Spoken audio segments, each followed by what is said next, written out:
अस्सलाम वालेकुम और सब लोगों को खुशामदीद। आज एक शार्ट सी वीडियो कर लेंगे, टीआरजी को अपडेट करेंगे और इसके अलावा BIFO को हम डिस्कस कर लेंगे। वीडियो शुरू करने से पहले बताते चलूँ कि मेरी वीडियो जो है वो सिर्फ़ और सिर्फ एजुकेशनल पर्पज़ के लिए है या फिर एंटरटेनमेंट पर्पज़ के लिए। मैं कोई ट्रेड रिकमेंड नहीं करता हूँ और नहीं कोई इन्वेस्टमेंट एडवाइस देता हूँ, तो कोई क्लेम या ब्लेम हमारे ऊपर नहीं होना चाहिए। अच्छा, पहले तो एक चीज़ मैं यहाँ पे बताता चलूँ कि बीइंग एन एनालिस्ट हमारा काम होता है कि हम जो अवेलेबल डाटा होता है उसको बेस बना के हम अपनी जो परसेप्शन है वो हम डेवलप करते हैं और उसको हम डिस्कस कर रहे होते हैं। डेटा फॉर एनी रीज़न अगर चेंज हो जाता है तो with the change of the data और परसेप्शन आल्सो चेंजेस। तो ऐसा इसलिए हम मुख्तलिफ जो अल्टरनेट पॉसिबिलिटीज़ हैं उनको हम मद्देनज़र रखते हुए अपनी बात कह रहे होते हैं। टीआरजी के हवाले से मैं सबसे पहले तो टीआरजी को डिस्कस कर लेते हैं। टीआरजी के हवाले से मेरा जो प्राइमरी काउंट था उसके मुताबिक तो हम यही एक्सपेक्ट कर रहे थे। इनफैक्ट मैं कुछ अर्से पहले के चार्ट है वो आप लोगों को शेयर दिखाना चाहूँगा। ये वाला चार्ट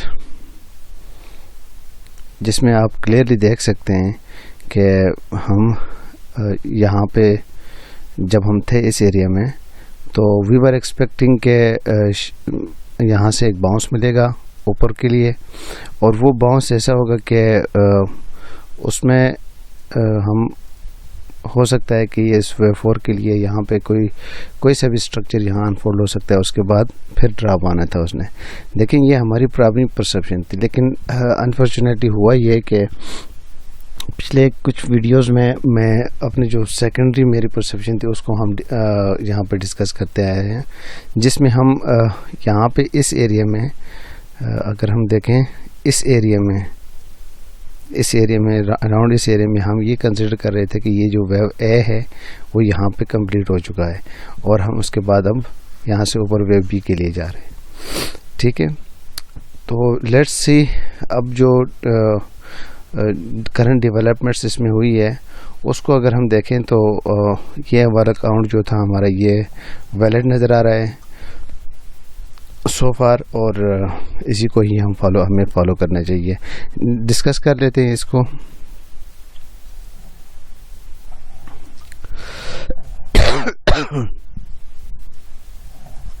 अच्छा, अब यहाँ पे अगर हम देखें तो क्लियरली जैसे पहले बता चुका हूँ मैं कि यहाँ पे हम एक्सपेक्ट कर रहे थे कि शायद कि ये जो रेड वेव ए है वो यहाँ पे बॉटम हो चुका है और we are turning to the upside for this wave A के बाद वेव बी के लिए। ठीक है, एक तो ये परसेप्शन हमारी थी। तो अब अगर हम करंट डेवलपमेंट्स को अगर हम देखें तो हमारे पास जो है चीज़ें चेंज हुई हैं। ये जो राइज़ था यहाँ से ऊपर के लिए जो राइज़ है, ये जो राइज़ है ये काफ़ी एग्रेसिव लग रहा था। इसको हम 5 वेज में भी हमने काउंट किया और उसमें हमने ये परसेप्शन डेवलप की कि शायद कि यहाँ पे हम बॉटम हो गए हैं और अब हम ऊपर के लिए जा रहे हैं। और अगर हम उसको क्लियरली थोड़े से लोअर टाइम फ्रेम में आके हम इसको चेक कर लेते हैं तो इसमें एक 7 स्विंग का भी एक हमारे पास करेक्टिव फेज भी नज़र आ जाता है, करेक्टिव स्ट्रक्चर भी नज़र आ जाता है जो वेव 4 को कंप्लीट कर सकता है। वेव 4 की डेफिनेशन वहाँ पे कंप्लीट हो सकती है। ठीक है, मोर इसमें अगर और चीज़ों को जिस तरह रूल ऑफ अल्टरनेशन है उसको हम कंसिडर करें तो यहाँ पे अगर हम देखें वेव 2 जो है इट इज़ क्वाइट इतना डीपर नहीं गया ये। तो जब ये डीपर नहीं है, इतना पुल बैक डीपर इसका इतना नहीं था, तो we should expect in wave 4 की डीपर पुल बैक यहाँ पे हमें मिलना चाहिए। तो वो भी यहाँ पे फॉलो हो चुका है। यहाँ पे जो गैप्स ओपन थे वो भी फिल हो चुके हैं एंड इस वेव 4 ने यहाँ इस जो बेस चैनल है ये वाला चैनल, इस बेस चैनल के नीचे ही इसने रेजिस्टेंस ली है। यहाँ से ये रिबाउंड होके अपनी जो डाउनवर्ड मूवमेंट थी उसको कंटिन्यू रखा है। अगर हम इसको क्लियरली देख लें तो ये एक लीडिंग डायगोनल है इनटू वेव ए, फिर उसके बाद यहाँ पे वेव 2, फिर उसके बाद अगर हम देखें तो एक एक्सटेंडेड वेव बनती है वेव 3, यहाँ पे एक शार्प वेव बनती है wave 4 and then we are in wave 5। अब टेक्निकली अगर हम देखें तो वेव 5 जो है वो कंप्लीट होती है अगर उसका एक पॉइंट भी वेव 3 के एंड पॉइंट से नीचे आ जाता है या उसको टर्मिनेट कर जाता है तो हमारे पास वेव 5 कंप्लीट हो जाती है। In the case of TRG हम इसके वेव 3 के लो को हम ब्रेक कर चुके हैं। तो इसका मतलब यह है कि यहाँ पे ये जो 5 वेव्स का सीक्वेंस था 1 2 3 4 एंड 5 का जो सीक्वेंस है वो अब अपने लेट स्टेजेस में है। किसी भी टाइम हम यहाँ एक किसी एरिया से हम सपोर्ट ले सकते हैं और उसके बाद हम इस वेव को कंप्लीट करने के बाद वेव ए को कंप्लीट करने के बाद हम वेव बी के लिए अपना सफ़र जारी कर सकते हैं। ठीक है, तो अगर हम इसको थोड़ा सा मज़ीद डिटेल में जाने के लिए हमें थोड़ा लोअर टाइम फ्रेम में जाके हम देख लेते हैं कि क्या सिनेरियो बना है और क्या बन सकता है। अच्छा, अगर हम इसके 1 आवर चार्ट में जाके हम देख लें तो ये जो वेव 4 था इस वेव 4 के अंदर हम इनिशियली तो पहले तो हम मुख्तलिफ वीडियोस में हम इसको 5 वेव्स में हम काउंट कर चुके हैं, लेकिन हम इसको 7 वेव्स में भी हम काउंट कर सकते हैं which is a form of a corrective wave, जिसमें वेव ए यहाँ पे बना, वेव बी, वेव सी, तो ये W बन गया। देन माइनर वेव X यहाँ पे बन रहा है, फिर उसके बाद वेव ए ऊपर यहाँ पे बन गया, फिर उसके बाद wave B and then wave C के लिए मार्केट उभरती। तो हम इसको इस वेव 4 को हम हम इसको काउंट कर सकते हैं इनटू द करेक्टिव स्ट्रक्चर, जिसमें हमारे पास जो WXY का स्ट्रक्चर है वो यहाँ पे रिवील होता नज़र आ रहा है। ठीक है, अब इसके बाद क्या हो रहा है, ये जो बाद की डेवलपमेंट्स नीचे कंटिन्यूशन हुई है बेयरिश मूव की, ये हमें क्या बताती है।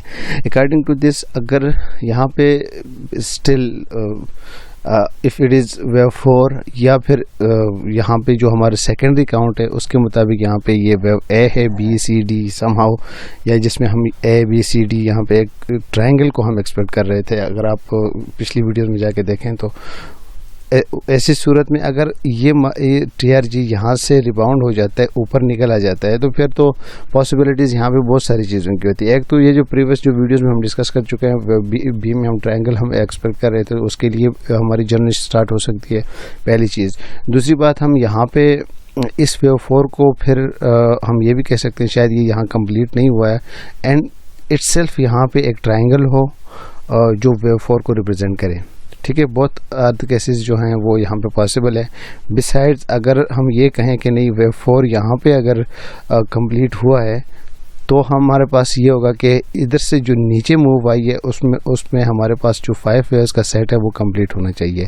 कैसे होगा, 1 2 3, ये वेव 2 हो गया, फिर शायद ये वेव 3 है, वेव 4 है, फिर एक एक्सटेंडेड वेव 5 यहाँ पे बनी है। एक पॉसिबिलिटी तो यह है। ठीक है, इसने तो चूँकि ये टर्मिनेट कर लिया है इस वेव 3 के लो को, यहाँ पे इसने आज के लो लगा के इसने ये वायलेट कर लिया है, तो इसका मतलब है कि वेव 5 जो है, ये वाली वेव 5 ये यहाँ पे शायद कभी कंप्लीट अपने लेट स्टेजेस पे है। इसकी कंफर्मेशन ये होगी कि हमें एक 5 वेव्स का सेट, एक स्ट्रॉन्ग सेट यहाँ पे मिलना चाहिए जो ये इंडिकेट करेगा कि हमने यहाँ पे इस चीज़ को बॉटम कर लिया, we are turning to the south now. एक चीज़ तो ये आ गई।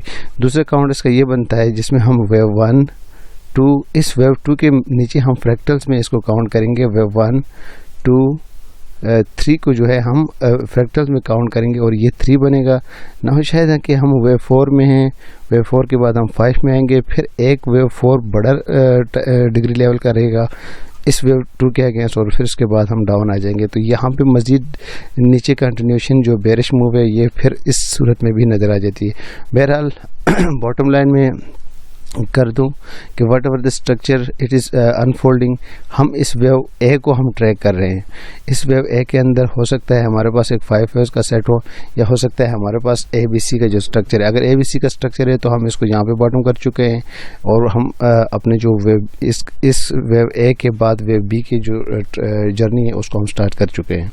पहली चीज़। अगर कि यहाँ पे हम वेव ए को हमने कंप्लीट नहीं किया है तो फिर हम एक 5 वेव सेट का जो है हम एक्सपेक्ट कर रहे हैं, जिसमें हम लेट स्टेजेस में हैं कि इस वेव ए को हम कंप्लीट करें। किसी भी जगह से, यहाँ नीचे से या यहीं से एक strong move, bullish decisive move हमें मिल जाता है तो वो इंडिकेट ही करेगा कि हम बॉटम हो चुके हैं और उसकी रिबाउंड पे हमें एंट्रीज लेनी चाहिए फिर, ठीक है, अगर कोई लेना चाहे तो with strict stop loss and targets. ठीक है, मैं कोशिश कर रहा हूँ कि वीडियो छोटी हो और BIFO को जल्दी से क्विकली एक नज़र देख लेते हैं। अगर हम BIF को देख लें तो इसका एक मैं प्रीवियस चार्ट जो है वो आप लोगों के साथ शेयर करूँगा, जिसमें शायद ये पिछले साल में हमने इसको देखा था कि हम यहाँ पे इस वेव 4 के अंदर ये वाली जो वो वेव 4 है, इसके अंदर हम एक ट्रायंगल को एक्सपेक्ट कर रहे हैं। उसके बाद एक शार्प सा ड्रॉप हमें देखने को मिलेगा, जो अगर हम देखें तो एग्जैक्ट ऐसे ही इसने फॉलो कर दिया है। Let me show the love chart, ये वाला चार्ट, जिसमें अगर हम देखें तो हमारे पास जो ट्रायंगल हम शायद यहाँ पे थे, तो हमारे पास वेव ए, इस 3 के बाद वेव ए यहाँ पे बना, wave B, then wave C, फिर उसके बाद एक वेव डी ई, इसने इस ट्रायंगल को कंप्लीट किया और फिर उसके बाद एक शार्प डिक्लाइन हमें देखने को मिला है। ये भी आपने, ये स्क्रिप्ट की जो प्राइसेस है आपने लेट स्टेजेस पे हैं इस 5 वेव साइकिल को कंप्लीट करने के लिए। इसमें अगर हम देखें यहाँ से नीचे तो हो सकता है कि ये वेव 1 यहाँ पे हुआ है, उसके बाद एक रनिंग या एक्सपेंडेड फ्लैट यहाँ पे है, फिर उसके बाद शायद कि हम यहाँ पे अभी वेव 3 को भी हम माइनर कंप्लीट कर चुके हैं। फिर हम ये जो साइड वेज मूव हमें देखने को मिली है, ये पॉसिबली ये एक वेव 4 है और फिर एक शार्प, एक छोटा सा एक ड्रॉप हमें मज़ीद देखने को मिले इस वेव 5 को कंप्लीट करने के लिए। बहरहाल अगेन द सेम टेक्निक, यहाँ से अगर ड्रॉप भी हो जाता है तो भी कोई प्रॉब्लम नहीं है। यहाँ पे ये हम एक्सपेक्ट भी कर रहे हैं और ये होना भी चाहिए कि वेव 5 के लिए ये अपने जो मूव्स हैं वो कंप्लीट करे। हमारे लिए ये होगा कि जब भी हमें यहाँ कहीं बॉटम से एक शार्प सा हमें डिसाइसिव मूव मिलता है, बुलिश मूव इन 5 वेव्स की शेप में, तो वो हमें ये कंफर्म कर लेगा कि हम ये साइकिल को हम कंप्लीट कर चुके हैं। Now we are turning to the south. ठीक है, टिल देन हमें चाहिए कि इंतज़ार करें। एंट्री उस वक्त तक मैं रिकमेंड नहीं करता जब तक हमें यहाँ से या इससे नीचे से कहीं से एक 5 वेव्स का सेट हमें ना मिले। उसके बाद जो 3 वेव्स का सेट होगा उसके जो सपोर्ट लेवल्स हैं वहाँ से हमें इंशाल्लाह ट्रेड में एंट्री लेनी चाहिए। Thank you very much. अल्लाह हाफिज़। अपना बहुत सारा ख्याल रखिएगा प्लीज़। यार मतलब एक रिक्वेस्ट मैं करूँगा, मेरा काम होता है कि मैं एनालिसिस करता हूँ, तो प्लीज़ बैड कमेंट्स नहीं किया करें। अगर किसी को पसंद नहीं तो उसकी अपनी मर्ज़ी है, लेकिन ये एक नॉलेज है, मेरे पास ये चीज़ है तो मैं चाहता हूँ कि मेरे और पाकिस्तानी भाइयों को मिले। मैं ये नहीं कहता कि मैं कोई अल्लाह का वली हूँ, यहाँ पे मैं सारी बातें ठीक कर रहा हूँ, मैं भी कभी गलत हो जाऊँगा, ठीक है, लेकिन मैं गलत हो सकता हूँ। ये जो नॉलेज है ये गलत नहीं है, तो प्लीज़ क्रिटिसाइज मुझ पे करें, नॉलेज पे नहीं किया करें। ठीक है, थैंक यू वेरी मच। अल्लाह हाफिज़।